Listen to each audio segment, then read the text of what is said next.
on this Saturday night and election eve. With less than 24 hours until Canada's 45th general election, politicians are already ramping up their campaigns. The battle lines are drawn. Who's best to take on Trump?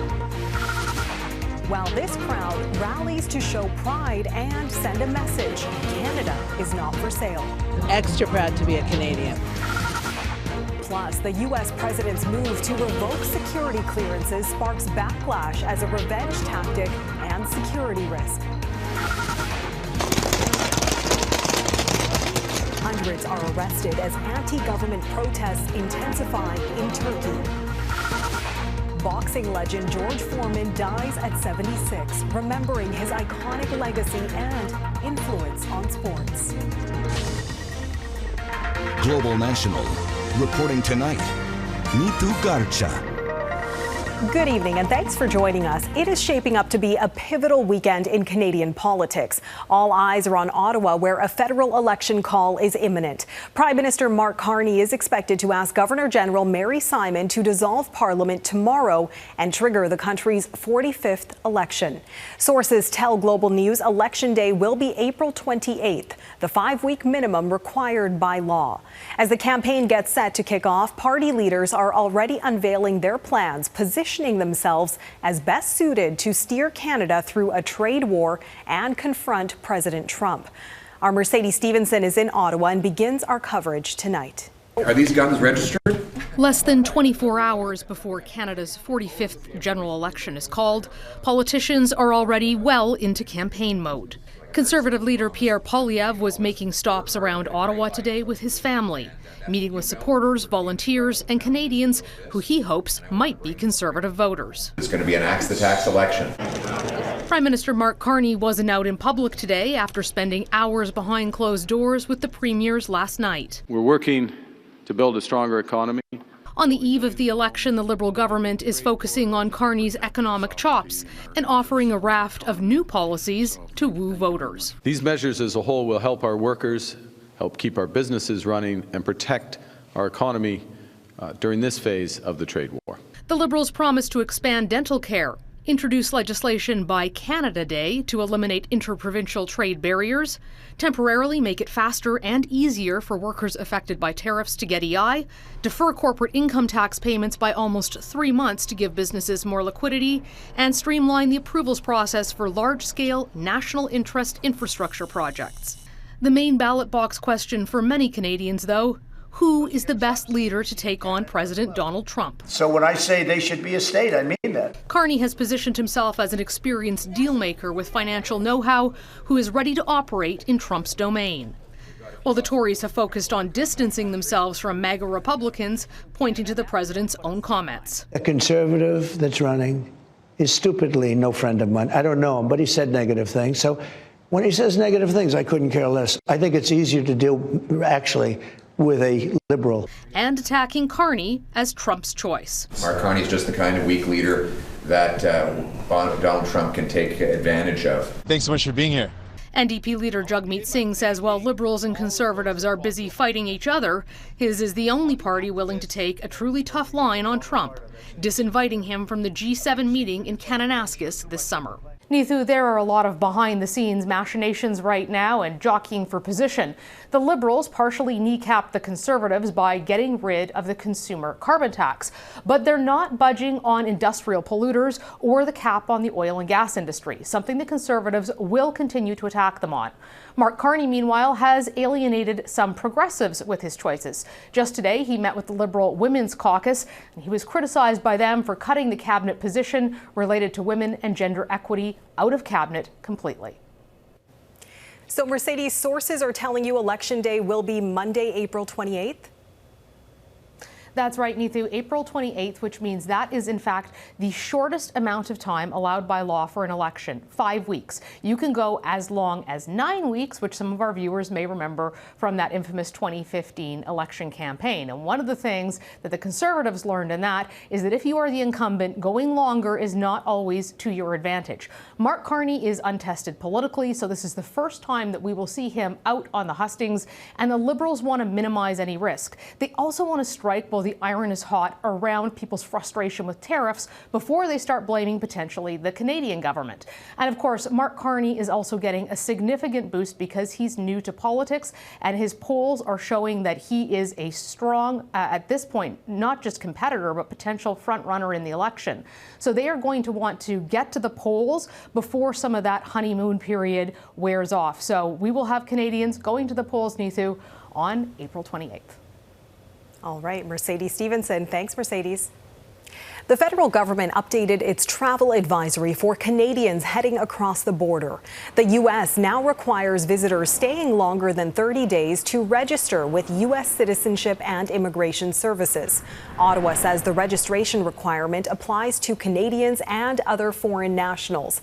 Some visitors may automatically be registered upon entry. To confirm your status, the federal government says you can check your admission form on the U.S. Customs and Border Protection's website. Those who don't comply could face fines and misdemeanor prosecution. Canada's sovereignty and economy may be under threat by its closest neighbor, but the last few months have launched a wave of patriotism across this country. And today in downtown Toronto, many Canadians rallied to express their national pride and protest against U.S. President Trump's dangerous rhetoric. Joe Scarpelli reports. We are proud Canadian! Many in this crowd say they're feeling more Canadian than ever. Extra proud to be a Canadian. This is the first rally I've ever been at, and it just touches my heart. This a result of growing tensions with the United States. Truth is, Canadians are mad as hell. So they're here to send a message that Canada is not for sale, and they want the world to know that this isn't about being anti-American. We love the United States. I think Canadians as a whole, look at Americans as our friends, our neighbors, our cousins, but we don't want to get married. We're happy to be Canadian, and let's stay friends. Has brought out, I think, a lot of questions of self-identity here.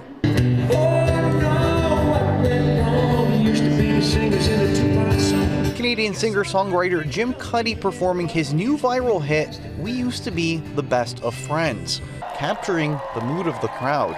I'm happy that it struck a chord, and I'm happy that also the song is not a negative song. It's just sort of like being broken up with and being bewildered why you're being broken up with.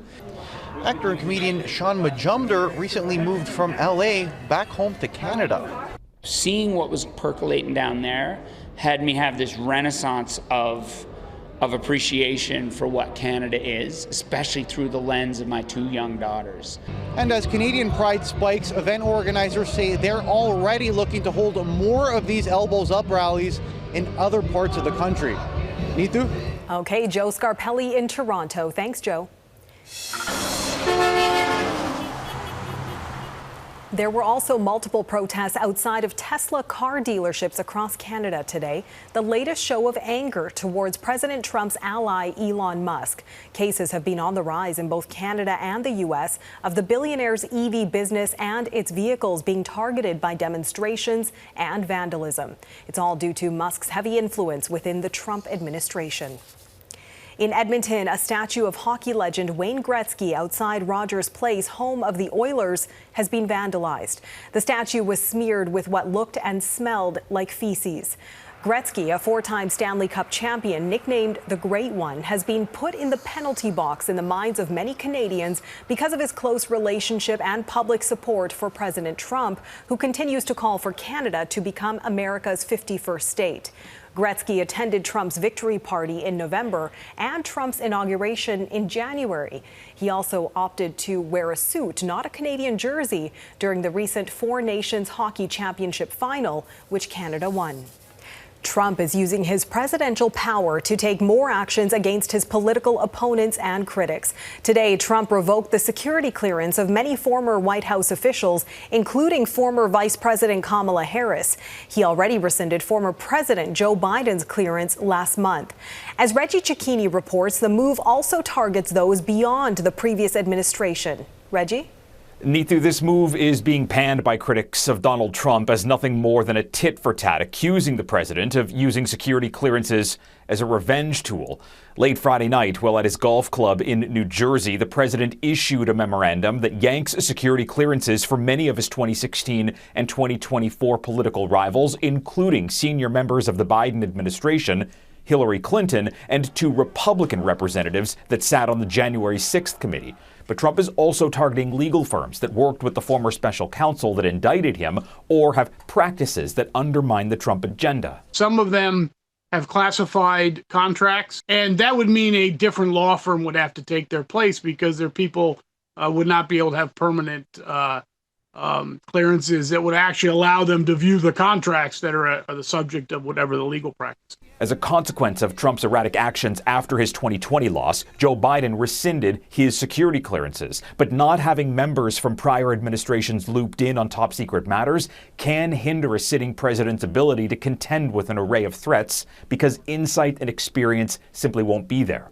But Trump, since his first term, has expressed distrust in intelligence and security agencies. They are pulling those away or neutralizing those who could do things against them. Presumably, the people on this list are also people that the Trump administration doesn't want to talk to. Now, while Trump is breaking tradition, he's not violating laws. Presidents and elected officials actually don't receive formal security clearances, and access to classified information once they leave office, Neetu, is completely up to their successor.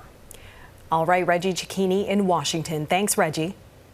Anti-government protests in Turkey intensify. Coming up, how the detainment of Istanbul's mayor triggered massive political protests.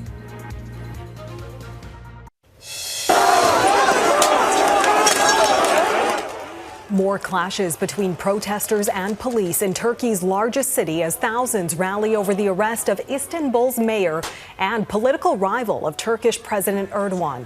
Despite police already arresting hundreds, demonstrators gathered right outside the courthouse where Istanbul's mayor attended a hearing today, facing charges of corruption and terrorism, which he denies. He was detained early this week just before launching his presidential candidacy for Turkey's upcoming elections, sparking outrage across the country. Both Ukraine and Russia have accused one another of compromising peace efforts after a volley of air attacks in recent days. In Ukraine's Zaporizhzhia, Russian strikes killed at least 3 people, including a father and daughter, after a series of drones leveled residential buildings. The Ukrainian capital was also targeted. Ukrainian air defenses destroyed 100 of 179 drones fired at Kyiv. The attacks came just days after Russian President Vladimir Putin and Ukraine's President Volodymyr Zelensky agreed not to target energy infrastructure after both leaders spoke with U.S. President Trump by phone earlier this week. More U.S. brokered ceasefire talks are scheduled to take place in Saudi Arabia on Monday. Israeli airstrikes pummeled southern Lebanon today, killing at least 2 people. Israel says its aerial assault was in retaliation for rockets fired towards northern Israel from Lebanon. It's the heaviest exchange between the two sides since the start of a ceasefire with Iran-backed Hezbollah. The Lebanese militant group denies any involvement in the strikes. In the UK, London's Heathrow Airport is back to business as usual after being shut down for almost all of Friday. The travel turmoil began when an electrical substation that feeds the airport caught fire late Thursday night, knocking out power to Europe's busiest flight hub. More than 1,300 flights were canceled, disrupting plans for more than 200,000 people. Officials say the fire is believed to have been accidental, but upset passengers, airlines, and politicians are all demanding an investigation into what happened. Pope Francis pulling through. Ahead, the latest on the pontiff's health and his plans for Sunday's blessing. The medical team treating Pope Francis says he will be discharged from hospital tomorrow after more than 5 weeks of battling pneumonia. The Holy Father was never intubated, and he always remained alert and oriented. The Holy Father will be discharged tomorrow, as we said before, in a stable clinical condition with a prescription to partially continue drug therapy and a convalescence and rest period at least 2 months. The Vatican had said earlier on Saturday it expects the Pope to give a greeting and blessing from his hospital window. The Pope was admitted to hospital on February 14th with a severe respiratory infection. Canada's personal care workers are in an important position of trust for the nearly 1 million Canadians who require care at home. In Nova Scotia, advocates and families are calling for greater oversight and regulation after charges were laid against home care workers in 2 separate fraud cases involving clients with ALS. Heidi Petrachik spoke with one family about their experience. Patty Nogler is sharing her family's story in hopes of protecting others. Because I don't want this to happen to somebody else's family. After her sister, Kathy, 62 and battling ALS, was allegedly robbed by her own home care worker. How could somebody do that? Kathy was diagnosed with ALS, the terminal nervous system disorder, sometimes known as Lou Gehrig's disease, in 2023. It left her in a wheelchair, eventually unable to speak. She took it very hard. She did. Extra personal care workers were hired and all seemed well. Then came the phone calls. And it was fraud department. And you're like, okay, yeah, click. The calls persisted, so they checked Kathy's credit card accounts and say they found fraudulent purchases totaling $7,000. RCMP have charged one of Kathy's caregivers, a 33-year-old woman, with 3 counts each of credit card theft and fraudulent credit card use. Kathy died last fall. It breaks my heart. Breaks my heart. And hers is not the only case in Nova Scotia. 3 other personal care workers also face charges of fraud over $5,000 in a separate incident. That victim also had ALS and has also since died. Continuing care assistants aren't regulated in Nova Scotia like physicians or nurses. As with most other provinces, they only have to be registered.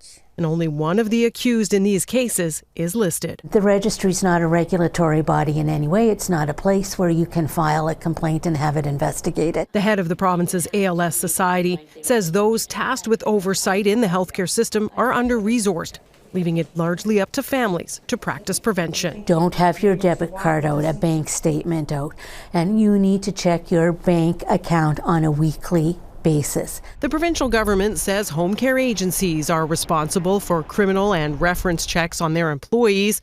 It adds families are encouraged to do the same if they're hiring on their own. Please make sure you check them out. Nogler hopes to raise awareness among those who rely on care at home, who should never have to worry about a crime like this. Heidi Petrachik, Global News, Wilmot, Nova Scotia. Remembering George Foreman. Next, a look at the life of the boxing legend who made history with 2 world titles and a best-selling grill. Even Dunphy is heading to finish line. Even this is a new world record holder. An incredible performance today from Richmond, BC's Evan Dunphy. He set a new world record in the 35-kilometer race walk at an event broadcast by Slovak Athletics. He shaved 7 seconds off the prior record. After winning bronze at the 2021 Olympics, Dunphy had openly struggled with his mental health. He posted online today saying, "I'm not defined by medals won or records set, but that hasn't stopped me from dreaming the biggest of dreams and chasing after them with everything I got."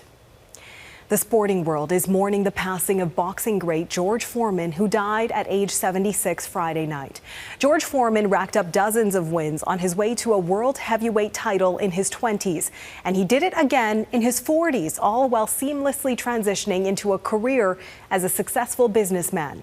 Candice Cole looks back on Foreman's life in and out of the ring. At just 19, George Foreman solidified himself as one of the world's greatest boxers, winning a gold medal in the sport during the 1968 Olympics in Mexico City. Heavyweight champion of the world, George Foreman. But his path to victory started from troubled beginnings. Born in 1949, Foreman grew up in the segregated South in a rough part of Houston, Texas, where he dropped out of junior high school and took to the streets. George himself would tell you he was a mugger, essentially. He got himself out of that by joining the Job Corps, which was a place to get like teenagers into a trade. It was through the Job Corps that Foreman found boxing. After his Olympic win, Foreman turned pro and with a 37-0 record went on to win his first world heavyweight title against Joe Frazier in 1973. Defending the title twice, Foreman met his match when he went up against boxing legend Muhammad Ali the next year, in perhaps the most storied fight in boxing history, the Rumble in the Jungle. It was like I was mugged in the jungle. Thought I'd knock him out in 1 or 2 rounds. Started screaming, "That all you got, George?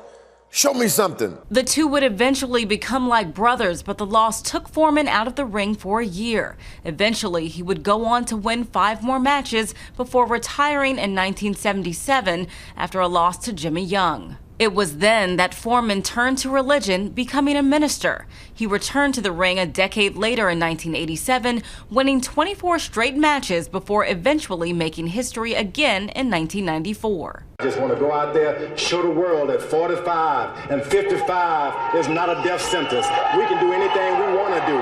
Goodbye. In a knockout win against Michael Moorer, at 45 years old, Foreman became the record holder for the oldest ever heavyweight champion. Foreman finally retired in 1997, but continued to be a household name with the launch of his popular health-conscious George Foreman grill. With a lean, mean, fat-reducing grilling machine from George Foreman. In a post on X, Mike Tyson says that Foreman's contribution to boxing and beyond will never be forgotten. Foreman is survived by his children, including 5 sons, all named George. In an Instagram post, Foreman's family called him a devoted husband, loving father, and proud great-grandfather with unwavering faith, humility, and purpose. He was 76 years old. Candice Cole, Global News, Washington. And that is Global National for this Saturday night. I'm Neetu Garcha. Tonight's Your Canada showcases Atlin, British Columbia, Kincardine, Ontario, and Conception Bay South, Newfoundland and Labrador. Keep them coming. Send your pictures of Canadian pride to globalnational@globalnews.ca. Thanks so much for watching and hope you'll join us again tomorrow. Have a great night.